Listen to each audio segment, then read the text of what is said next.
My deafness has made me stronger. It's like my superpower. It gives me a drive. Now I've represented GB, I'm still thinking, right, how can I get better? Not just as an athlete, but as a person as well. And it's just that constant wanting to be better.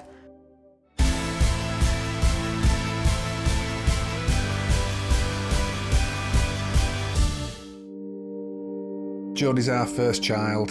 She was very premature, she's quite poorly. It's quite emotional, and it seems only like yesterday. Everybody wants the best for the kid. You don't want anything to be wrong at birth. I got a phone call from Joe, who just blurted it out. Jodie's profoundly deaf.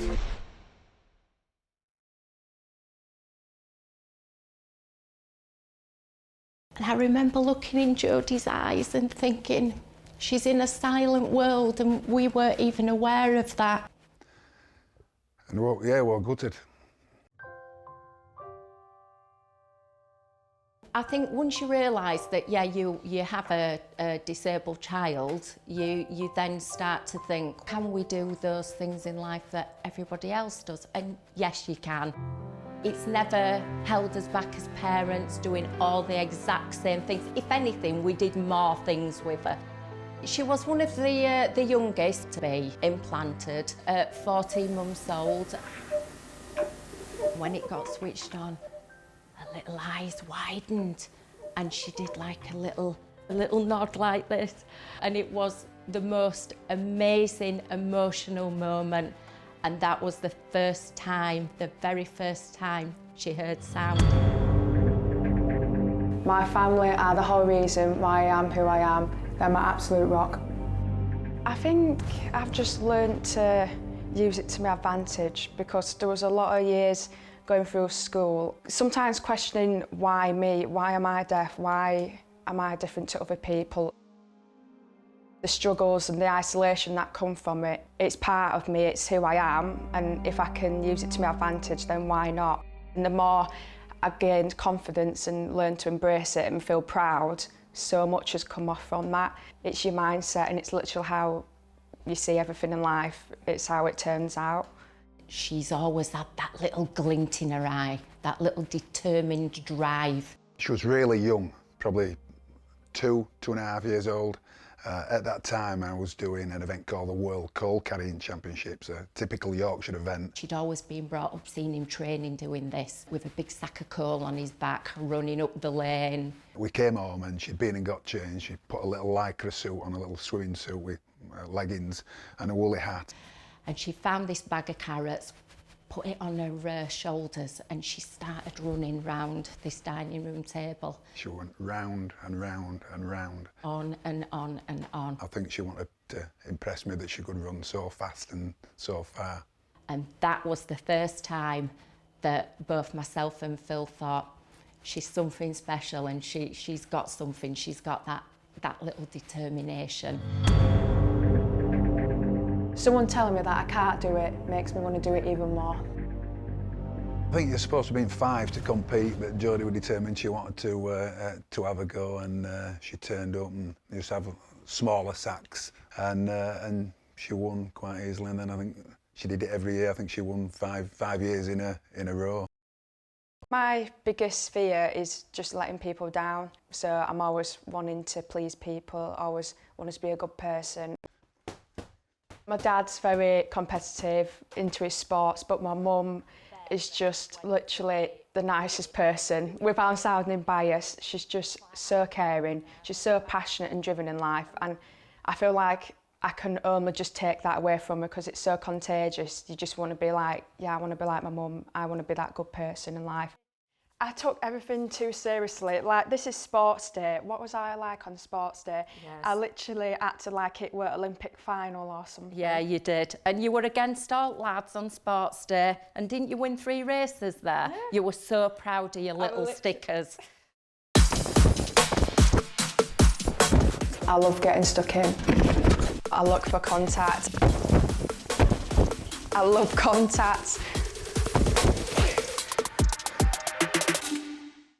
She was determined she wanted to play rugby, but because of a cochlear implant, I didn't want her to play. A hit to the magnet in her head you know, that could be potentially serious. So as parents, you want to protect your kids and advise all you can. The final straw was when her brother started playing, who was 6 years younger than her, and she sort of said, well, you've let him play, I've got to have a game. One of the local clubs, Sandwell, were recruiting girls, and we thought, you know, we looked at protection, scrum caps, and we felt, you know, there was a way if she wore a scrum cap. So we said, right, yeah, we'll take you down.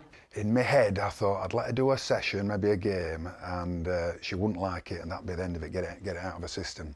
It didn't quite work out like that. So we drove down to Sandwell Rugby Club, and she was absolutely gripped with fear and anxiety. She wouldn't get out of the car. She says, Dad, I can't do this, I can't do this. And he said, you can do this, Jodie. You just got to just go do your first training session. He says, you'll be great, see how it goes.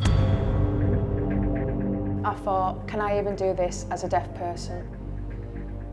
She eventually agreed to get out and had one training session, enjoyed it, and they said, come down at the weekend and we'll give you a few minutes as sub. She didn't know the rules or anything like that. So we turned up at the weekend, myself and her granddad watched. Jodie stood as sub, and a few minutes from the end, they brought her on, and time were nearly up. I thought she'll not get to touch the ball, and sure enough, the ball came out to her, down on her own try line. She danced around a couple of players, sprinted the length of the field, and scored an absolutely fantastic try. And that was it. There was no turning back from that point. She was absolutely hooked. At that time, I didn't know the laws. I didn't really know that much about rugby at all. That first game, literally caught the ball, run for my life and scored. And I think from that moment, I thought, yeah, I love this. This is literally what I want to do. I just knew that I really loved it. I just got a buzz that, yeah, this is what I want to do. And I think it was because I sort of figured out this was what I really enjoy. I thought, you know what, I'm just going to keep doing it and see what comes from it. And I think the fact that I just kept on with it and kept training, kept working hard, sort of good things have come from it. It honestly feels like a lifetime ago, but it's, 5 years ago, and it's just crazy to see how much has sort of happened in that time frame. Bev! Hello, mate. How are you? How are you? Hey, what a superstar. Oh my God. You jet lagged? From day one, you just could get a vibe about her, a feel, just an attitude, a desire to learn, desire to go forward. She became a key part of the team down at Sandwell. Always eager to learn, always first at training, last to go. All the traits of, you know, what you see in guys like Johnny Wilkinson, for instance. She went very, very quickly sort of into county level and national level. She didn't start playing rugby until she was 15, and she got a professional contract with England Sevens by 18. When I started rugby, I was very shy. I've battled a lot with confidence and always doubting myself, and even though I've got the most supportive family and parents saying, Jodie, you're amazing, Jodie, you're an amazing player, you're great, and for some reason that voice in your head still tries to put you down. And even sort of the moment where my dad told me I got the Sevens contract, I automatically thought, why have I been offered a Sevens contract, instead of thinking, yeah, you deserve to be there. And just little things like that, I've just learnt to try and flip it and say, no, that's not useful, and turn it into a positive. Rugby has changed Jodie's life. She started playing rugby as a very anxious, shy, profoundly deaf teenager who wouldn't speak to a stranger, wouldn't go into a shop to buy a pint of milk. And I think being involved in sport and rugby forced her to speak to people. Oh yeah, you coming in? How is everyone? So today we're literally going to have a bit of fun, do a little bit of rugby, just some little skills. She wants to help people, she wants to inspire people, and because she didn't have that role model for herself, she feels that, you know, she has this opportunity to put it out there to people. So what we're going to do, we'll pass to each other and then we'll score. I feel so passionate about it, and I think me being a young girl wishing I had that person just to look up to, like a deaf role model, and then now I've got the opportunity to do that, it literally makes me so happy, and that's all I want to do. I just want to, you know, maybe inspire that one person, then literally my job's done. So I did doubt myself a lot, and I still do struggle with confidence now, but I think that's grown over the years. You all look like rugby players, so I am so amazed, but you honestly smashed it. So let's all give ourselves a big round of applause first of all. I just feel like sometimes deaf people are sort of just pushed to the side almost in a lot of situations. And I feel like that's what I'm also passionate about, raising awareness about what deaf people have to go through and just spreading that awareness to people. I'm deaf as well, and I know sometimes it's a little bit difficult, you might miss things, but that's okay, it doesn't matter, just, you know, do what you want to do and do it anyway. People can either see it as, you know, a disability or as a barrier, but I think I've tried switching it and seeing it as a motivation almost. It's proving to people, I think that drive of wanting to prove to people, where people have said people with disabilities can't achieve, or because you're deaf you won't be able to play rugby, it's me turning around, no, I can actually do that, and I want to prove to you that I can do it.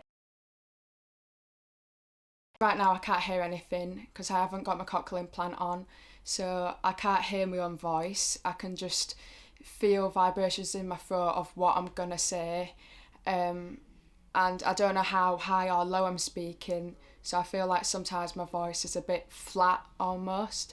So even now the noises around me, I can see trees, I can see the breeze, but obviously I can't hear any of it. It's not even like it's silence or peaceful quietness, it's just nothing. It's like empty space, but at the same time I find comfort in that because it's like my own little world, just a silent world. When I put my cochlear implant on, now it's just switched back to sound and I can hear everything, I can hear myself. Obviously I love the hearing world, I love just being able to hear sound, hearing myself speak, hear my family talk, I just love that.